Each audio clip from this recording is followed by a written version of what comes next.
Hi అండి, welcome to Praveen study hub. ముందుగా ఉపాధ్యాయ దినోత్సవ శుభాకాంక్షలు అందరికీ. మన డైలీ కరెంట్ అఫైర్స్లో భాగంగా ఈరోజు ఈనాడు న్యూస్ పేపర్లో వచ్చినటువంటి ఇంపార్టెంట్ కరెంట్ అఫైర్స్ను పోటీ పరీక్షల దృష్ట్యా మనం తెలుసుకుందాం. ఈరోజు మన ఫస్ట్ టాపిక్, నేడు ఉపాధ్యాయ దినోత్సవం సెప్టెంబర్ 5. సర్వేపల్లి రాధాకృష్ణ జయంతి సందర్భంగా మనము ఉపాధ్యాయ దినోత్సవాన్ని జరుపుకుంటాము. అందులో భాగంగా విశాఖపట్నంలో చంద్రంపాలెం స్కూల్ గురించి చూసినట్లయితే జిల్లా పరిషత్ పాఠశాల ఇది మధురవాడ దగ్గర ఉంటుంది. విశాఖపట్నం మధురవాడ దగ్గర ఉంటుంది. అందులో 102 మంది ఉపాధ్యాయులు ఉన్నారు. సాధారణంగా మనము 10 నుంచి 15 మంది టీచర్స్ ఒక స్కూల్లో ఉండడం చూసి ఉంటాము. సో ఇక్కడ ఏకంగా 102 మంది ఉపాధ్యాయులు ఉన్నారు. అదేవిధంగా 3082 మంది విద్యార్థులు ఉన్నారు.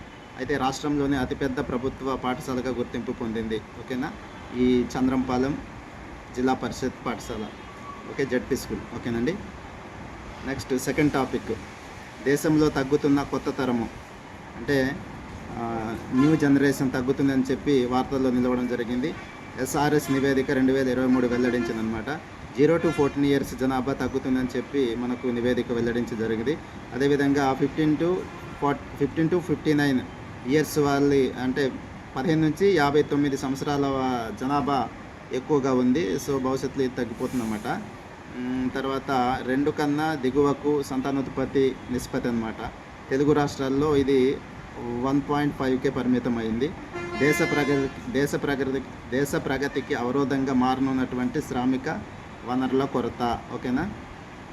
సో భవిష్యత్తులో మనకు శ్రామికుల కొరత ఏర్పడుతుందని చెప్పి నివేదిక వెల్లడించడం జరిగింది. నెక్స్ట్ అంతర్జాతీయ సంబంధాలు చూసినట్లయితే మనకు సింగపూర్తో సంబంధాలు ప్రత్యేకం అనే వార్తాంశం మనకు వచ్చింది. సింగపూర్తో భారత్ సంబంధాలు కేవలం దౌత్యపరమైనవి కావు, అంతకు మించి అని మన భారత ప్రధాని మోదీ గారు చెప్పడం జరిగింది. అయితే సింగపూర్ ప్రధాని ఢిల్లీ పర్యటనలో భాగంగా ఢిల్లీలో సింగపూర్ ప్రధాని అయినటువంటి లారెన్స్ వాంగ్ మోదీతో ఢిల్లీలో భేటీ కావడం జరిగింది. అయితే కృత్రిమ మేధ, ఆర్టిఫిషియల్ ఇంటెలిజెన్సీ, అదేవిధంగా క్వాంటమ్ కంప్యూటింగ్, అదేవిధంగా డిజిటల్ సాంకేతిక రంగాలలో పరస్పరం సహకరించుకుందామని చెప్పి ఒక ఒప్పందం కుదుర్చుకోవడం జరిగింది. ఇది ఇంటర్నేషనల్ రిలేషన్స్లో భాగంగా మీరు తెలుసుకోండి. నెక్స్ట్ అయితే ఇక్కడ కొన్ని మోడల్ క్వశ్చన్స్ ఇచ్చారు. మొదటి ప్రశ్న చూసినట్లయితే, నాసా ప్రతిష్టాత్మక అంతర్జాతీయ వాయు అంతరిక్ష కార్యక్రమాన్ని విజయవంతంగా పూర్తి చేసిన మొదటి భారతీయురాలు ఎవరు అంటే దంగేటి జాహ్నవి. ఈవిడ పాలకొల్లు, ఆంధ్రప్రదేశ్లో పాలకొల్లుకు చెందినటువంటి తను.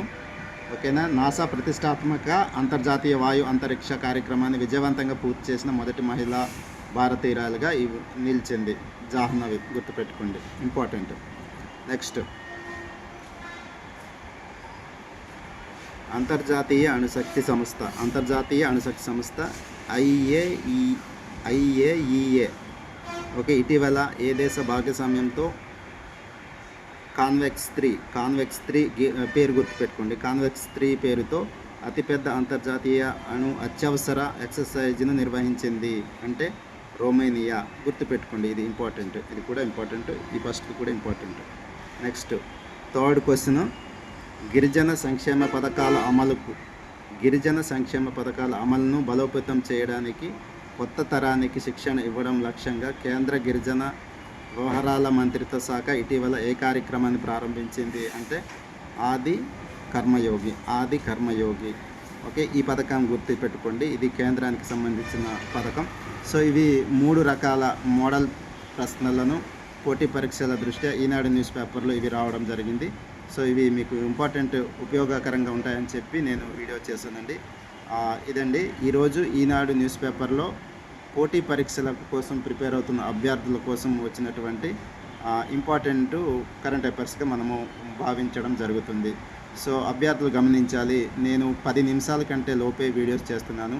ఎందుకంటే ఎక్కువ పెట్టినట్లయితే మీరు చూడరు, మీకు బోర్ కొడుతుంది. కాబట్టి అందువల్ల నేను షార్ట్గా చిన్న వీడియోస్ పెడుతున్నాను. అభ్యర్థులు మనకు పోటీ పరీక్షల్లో కరెంట్ అఫైర్స్ అంటే ఈనాడు న్యూస్ పేపర్లో వచ్చినటువంటి మొత్తం న్యూస్ కాకుండా మనకు పోటీ పరీక్షలకు ఎంతవరకు ఉపయోగకరంగా ఉంటాయో అవి మాత్రమే నేను నోట్స్ రాసి మీకు ఎక్స్ప్లెయిన్ చేయడం జరుగుతుంది.